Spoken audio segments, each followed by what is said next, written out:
उत्तर प्रदेश में 9 सीटों पर उपचुनाव की घोषणा हो गई है और 13 नवंबर को वोटिंग होनी है और 23 नवंबर को यहां पर रिजल्ट आने हैं। लेकिन इसके साथ ही जो 10वीं सीट की घोषणा जो कि अभी तक नहीं हो पाई है वह है मिल्कीपुर की सीट। वही मिल्कीपुर की सीट है जहां से अवधेश प्रसाद पहले विधायक थे और अब वे वर्तमान में अयोध्या से सांसद हैं। यह सीट इसलिए काफी चर्चा में बनी हुई है और इसको लेकर एक और बात सामने आ रही है। चुनाव आयुक्त राजीव कुमार ने बताया कि मिल्कीपुर का मामला अभी न्यायालय में लंबित है, इसीलिए यहाँ के चुनाव की घोषणा करने में अभी देरी हो रही है। जैसे ही इसमें न्यायालय का आदेश आता है हम चुनाव की घोषणा कर देंगे। लेकिन इसी चीज को देखते हुए राजनीतिक गलियारों में बयानबाजियों का बाजार इतना गर्म है कि सपा के ही अनुराग भदौरिया ने यह बताते हुए अपने बयान में बताया कि भारतीय जनता पार्टी होने वाले उपचुनाव में 10 सीटों पर अपना चुनाव हार गई है, इसीलिए जो 10वीं सीट मिल्कीपुर है वहां पर इतनी लेट लतीफी कर रही है।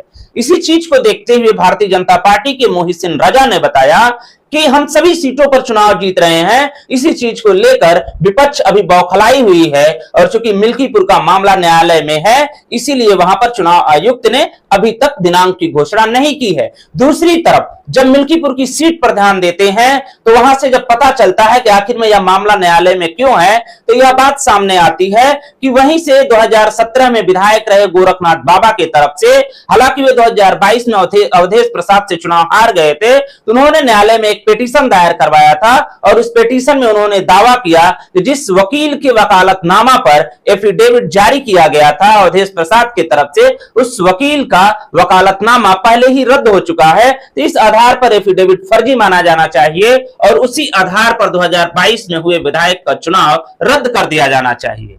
हालांकि यह मामला अभी भी न्यायालय में लंबित है, आगे जो भी फैसला आता है वे हमें और आपको पता चल ही जाएगा। लेकिन इसी चीज को देखते हुए अगर सपा सुप्रीमो अखिलेश यादव की ट्वीट पर ध्यान देते हैं तो उन्होंने ट्वीट में एक काफी वायरल ट्वीट कर दिया कि जिसने अभी जंग टाली है मानो कि उसने जंग हारी है। यह ट्वीट अब काफी तेजी से वायरल हो रहा है और अखिलेश यादव एक कदम आगे चलते हुए उन्होंने मिल्कीपुर विधानसभा से अपना कैंडिडेट अजीत प्रसाद के रूप में घोषणा कर दिया है। हालांकि ये अजीत प्रसाद यहीं से विधायक रहे अवधेश प्रसाद जो कि वर्तमान में अयोध्या से सांसद हैं, उन्हीं के बेटे हैं। अब यह देखना दिलचस्प होगा कि किस प्रकार से चुनाव की घोषणा होते ही भारतीय जनता पार्टी मिल्कीपुर में अपने उम्मीदवार को अजीत प्रसाद के सामने लाकर खड़ा करती है और इस चुनाव में क्या कुछ योजना बनाती है। यह काफी दिलचस्प है। जैसे ही इस पर कोई बड़ी अपडेट आती है हम आपको सूचित करते रहेंगे। धन्यवाद।